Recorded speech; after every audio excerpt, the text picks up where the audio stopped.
আদা দিয়ে লাল চা করলাম, এখন সকালে সবাই মিলে খাবো জমিয়ে, কারণ পাহাড়ের দেশে এসে লাল চা আদা দিয়ে পাওয়াটা খুব দুর্লভ ব্যাপার। আর বাইরে ওয়েদারও খুব সুন্দর, আজকে রোদ উঠেছে, খুবই সুন্দর ওয়েদার, খুব ভালো লাগছে।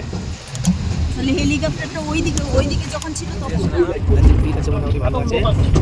আর এদিকে সোনায় ঘুমাচ্ছে, এই যে পেছনে সবাই বাসে বসে আছি আমরা। টিফিনের জন্য রাস্তায় দাঁড়ালাম, এই যে আমাদের বাস, এই যে ফাঁকা রাস্তা। আমরা এখন যাচ্ছি তুঙ্গনাথ, এই রেস্টুরেন্টে আমরা ঢুকছি এখন। চলো দেখায় ভিতরে কি আছে। হ্যাঁ নাও নাও, চলো একবার সবাইকে ইন্ট্রোডিউস করে দিবা। এই যে হ্যাঁ, দেখো কে কোথায় আছে বলো, কে কোথায় আছে বলো, ছবি তুলতে।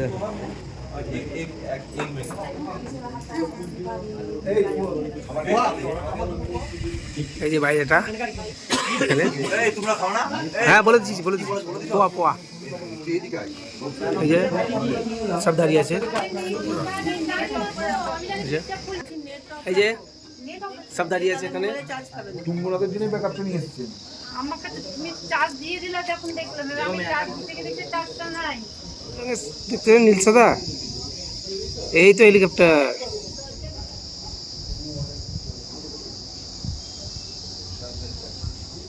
টিফিন আমরা খেলাম ছোলা বাটোরা, খুবই সুন্দর, কারণ শীতের জায়গাতে পাহাড়ি জায়গায় যে ছোলার সঙ্গে লুচিটাকে ওরা বাটোরা বলছে, তো খুবই সুন্দর লাগলো খেতে। আমাদের টিফিনটা খুব সুন্দর আরাম করে করলাম। তারপরে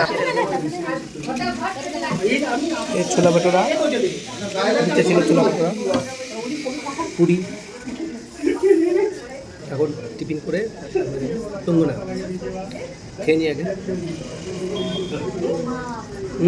খুব ভালো করেছে, খেয়ে দেবো। এখানে জায়গাটা হচ্ছে ফাটা, এখানে ম্যাগি করেছে।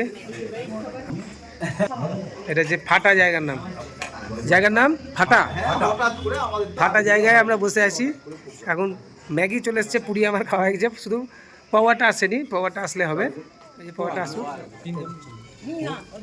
এই পাওয়া এটার জন্য এত নোট করা হচ্ছিলো। এটা একটা চিড়ের জিনিস, ভালো।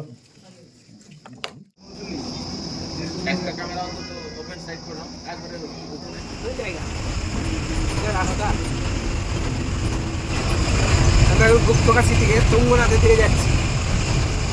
তুঙ্গনাথের রাস্তা ওই খারাপ, সিঙ্গেল কাঁচা রাস্তা যেমন হয়, আর চারিদিকে মানে কোনো গার্ডওয়াল নেই, সিঙ্গেল রোড, খুবই দুষ্কর রাস্তা, মানে দুষ্কর খুবই বাজে অবস্থা। দেখলে কাঁচা খায়, দেখি কাঁচা রাস্তাটা কাঁচা।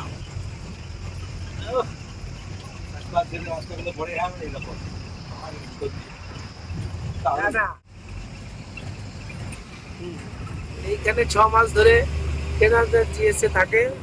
এই যে বন্ধ হবে যখন, ওই কেদারনাথ মন্দির দেখা যাচ্ছে ওখানে।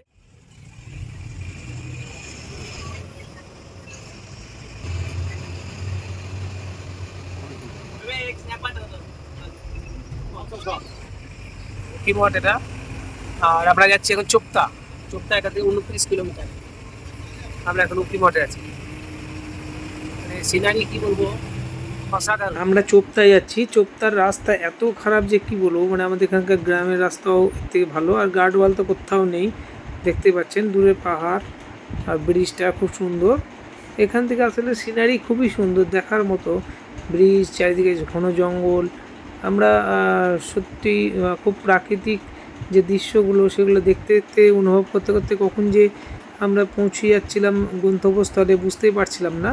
মনোরম দৃশ্য, আর চারিদিকে খুব ভালো লাগছিলো যে পাহাড়ের উপর ছোট ছোট বাড়ি একবারে সাজানো গোছানো হয়, মনে হচ্ছে সিনেমা শুটিং যেরকম হয় সেসব জায়গা। এগুলো চোখের সামনে দেখা আর পর্দায় দেখা অনেক তফাৎ। তো চোখে দেখে যেগুলো ভালো লাগছিলো, আনন্দ লাগছিলো আমাদের খুব মনের মধ্যে, যে আমরা সেই জায়গাতে আসতে পেরেছি যেগুলো আমরা সিনেমাতে বা শুটিংয়ে দেখি। এত সুন্দর সাজানো গ্রাম, এসব গ্রামে যদি 2-1 রাত থাকা যায় তো আরও মনোরম হয় আর কি। তো এই জায়গাগুলো সত্যি খুবই সুন্দর। এতটা রাস্তা আমরা পাহাড়ি রাস্তা অতিক্রম করলাম, রাস্তায় কোথাও একটা জনমানুষ দেখলাম না, শুধু ফাঁকা আর ফাঁকা। ওই যে চোপতা, ওইখানে আমরা যাব এখন। তো চোপতায় যাওয়ার আগে রাস্তায় দেখুন একটা কোথাও জনমানুষ কেউ নেই, শুধু আমরা আর আমাদের গাড়ি আর আমাদের এই একাকিত্বভাবে সুন্দরভাবে দৃশ্য দেখতে দেখতে পথ চলা, যেটা সবার জন্য। আর এখানে মন্দির আছে না একটা, Tungnath. Chopta expert Tungnath. Good night সকলকে।